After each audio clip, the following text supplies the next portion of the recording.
गौतम बुद्ध अन्तर्राष्ट्रिय विमानस्थल सञ्चालनमा आएको करिब 1 महिना पुगिसकेको छ।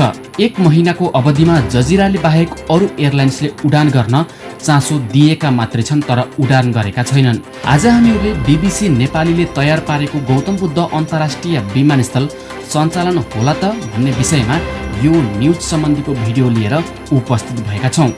दर्शकवृन्द नमस्कार।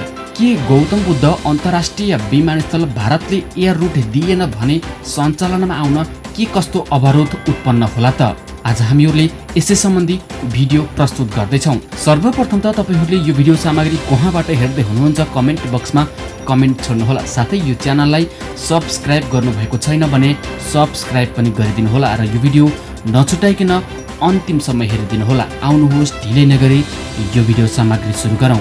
गत महिना सञ्चालनमा आएको गौतम बुद्ध अन्तर्राष्ट्रिय विमानस्थलबाट सेवा सञ्चालन गर्ने विषयमा अधिकांश वायु सेवा सञ्चालकहरू अझै टुङ्गोमा पुग्न नसकेको अधिकारीहरूले बताउँछन्। अहिले गौतम बुद्ध अन्तर्राष्ट्रिय विमानस्थलमा कुवेतको जजिरा एयरवेजले एक सातामा 3 वटा उडान नियमित गर्दै आइरहेको छ।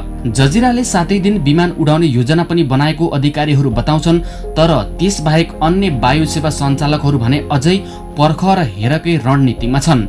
एसियाली विकास बैङ्कको ऋण एवं ओपेक फन्ड र नेपाल सरकार सहितको लगानीमा करिब 9.5 अरब खर्च गरेर उक्त विमानस्थल निर्माण गरिएको छ। विज्ञ अधिकारीहरूका अनुसार भैरहवा स्थित विमानस्थलबाट सेवा सुरु गर्न वायु सेवा सञ्चालकहरू इच्छुक रहे पनि त्यसबारे सम्झौता अहिलेसम्म हुन सकेको छैन। जजिरा बाहेक एयर अरेबियाले जुन 15 तारिकको छेकोमा उडान सुरु गर्ने योजना बनाएको जनाइएको थियो, तर औपचारिक रूपमा उसले उडान सञ्चालनको प्रक्रिया अघि बढाइसकेको भने छैन। फ्लाइ दुबई र सलाम एयरले पनि उडानका लागि चासो व्यक्त गरेको भए पनि प्रारम्भिक छलफल अझै अघि बढ्न सकेको छैन। विदेशी कम्पनी र नेपालकै निजी क्षेत्रले प्रबन्धन गरेको कम्पनी मात्रै नभएर अहिलेसम्म नेपाल वायु सेवा निगमले समेत भैरहवाबाट उडान थाल्ने विषयमा ठोस पहल सुरु गर्न सकेको छैन।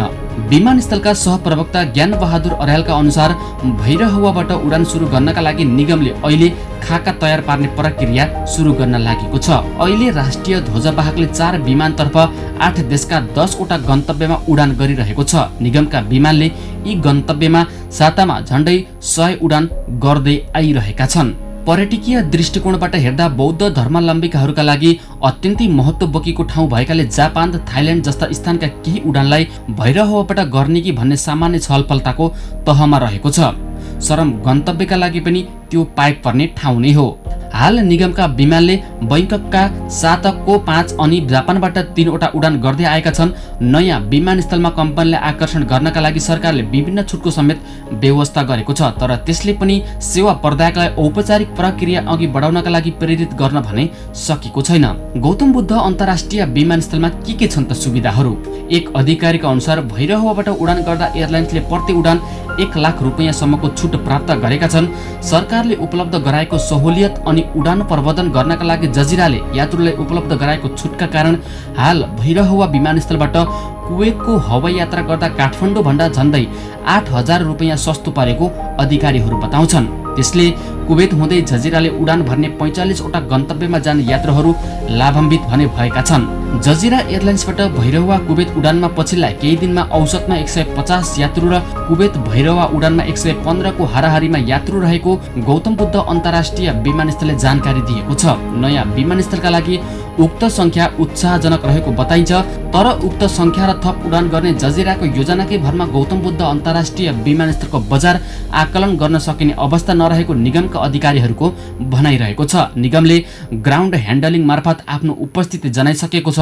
हाम्रो कार्यालय टोली त्यहाँ छ, तर उडानकै विषयमा भने उच्च नेतृत्वले निर्णय लिन बाँकी छ, अर्यालले बताउँछन्। अधिकारीका अनुसार अहिले तौलका हिसाबले न्यारो बडी विमानलाई ल्यान्डिङ शुल्क, पार्किङ शुल्क, कम्युनिकेसन एन्ड नेभिगेसन शुल्क र सेक्युरिटी शुल्क 100% छुट दिएको छ। नयाँ विमानस्थल सेवा शुल्क नियमावली 2078 गत जेठ 14 गतेदेखि लागू भएको छ। त्यसकारण उक्त मितिबाट 1 वर्षसम्म वर्षसम्म वायु सेवा सञ्चालकहरूले छुट पाउनेछन्। शाहले भने सरकारले उपलब्ध गराएको छुट अझै बढ्न सक्ने आकलनका कारण पनि कतिपय वायु सेवा कम्पनीले अहिले नै सेवा सुरु गर्न नचाहेको हुन सक्ने गौतम बुद्ध अन्तर्राष्ट्रिय विमानस्थलका कर्मचारीहरू बताउँछन्। जजिराले समेत उडानमा घाटा बेहोरिरहेको भन्दै ग्राउन्ड ह्यान्डलिङ मार्फत नेपाल वायु सेवा निगमले उठाउँदै आएको शुल्कमा छुटको आवश्यकता औँल्याएको बताइन्छ। तर नेपाल नागरिक उड्डयन प्राधिकरणका प्रवक्ता देवचन्द्र लाल कणाले भने हवाई सेवा सञ्चालकहरू त्यस्तो अपेक्षाकै कारण रोकिएको ठान्दैनन्। वायु सेवा सञ्चालकहरूले भैरवा स्थित नयाँ विमानस्थलमा धेरै चासो नदेखाउनुको एउटा कारण काठमाडौँबाटै सहज रूपमा यात्रु पाउनु पनि रहेको अधिकारीहरू बताउँछन्। त्यसबाहेक नयाँ गन्तव्यबाट उडान थाल्न थुप्रै प्राविधिक पक्ष पनि छिचुल्नु पर्ने हुन्छ। कुनै पनि विमान सञ्चालकले उडान सुरु गर्नका लागि एयर सर्भिस एग्रिमेन्ट आवश्यक हुन्छ। नयाँ विमानस्थल भएकाले हाल नेपालसँग अन्य राष्ट्रले गरेको एएसमा गौतम बुद्ध अन्तर्राष्ट्रिय विमानस्थल समावेश रहेको छैन। यो नेपालको इच्छाले मात्रै हुनेको र होइन, द्विपक्षीय विषय भएकाले अब हुने संशोधनहरू अनुसार नै बढ्दै जान्छ। प्राधिकरणका प्रवक्ता कणाले भनेका छन्, एएसएमा विमानस्थल थप नभएसम्म भारत सहितका कयौं गन्तव्यबाट भैरवा उडान गर्न नसकिने अवस्था रहेको बताउँछन्। विद्यमान प्रावधान अनुरूप युएईका विमानस्थलले भने उडान थाल्न सक्ने अवस्था रहेको सरकारी भनाइ छ। तर वायु सेवा सञ्चालकले गन्तव्य बजार र विमान संख्याको अध्ययन गरिरहेकाले उडान सुरु हुन नसकेको हुन सक्ने अनुमान गरिएको छ।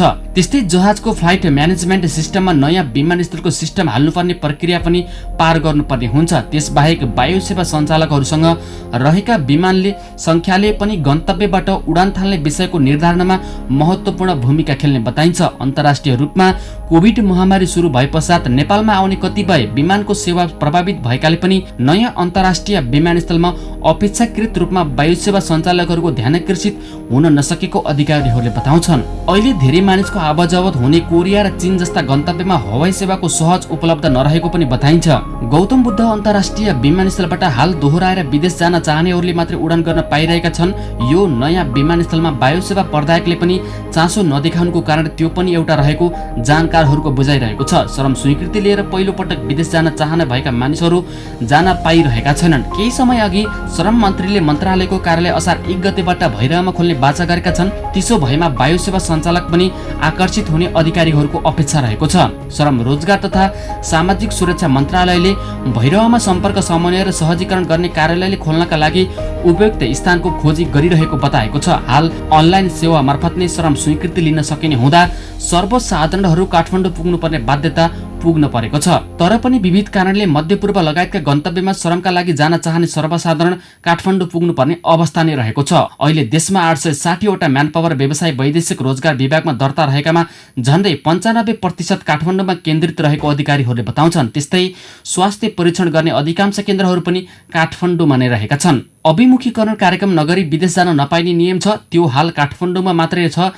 त्यो पनि प्रदेशमा गर्नुपर्ने हुन्छ। परीक्षार्थीको बायोमेट्रिक हस्ताक्षर हाम्रो प्रणालीसँग लिङ्क हुन्छ। श्रमिकले काठमाडौँ नआई सुविधा प्राप्त गर्ने अवस्था सिर्जना गर्न यस्ता विभिन्न पाटामा काम गर्न जरुरी रहेको र त्यसतर्फ आफूहरू केन्द्रित रहेको जानकारी दिँदै आफूहरू केन्द्रित रहनुपर्ने बताइएको छ। हवस् त दर्शकवृन्द, तपाईँलाई आजको यो भिडियो सामग्री कस्तो लाग्यो? जस्तो लाग्यो त्यस्तै मनमा लागेका कुराहरू कमेन्ट बक्समा छोड्नुहोला। अहिलेको लागि भने म मदन पौडेल पनि बिदा हुन्छु।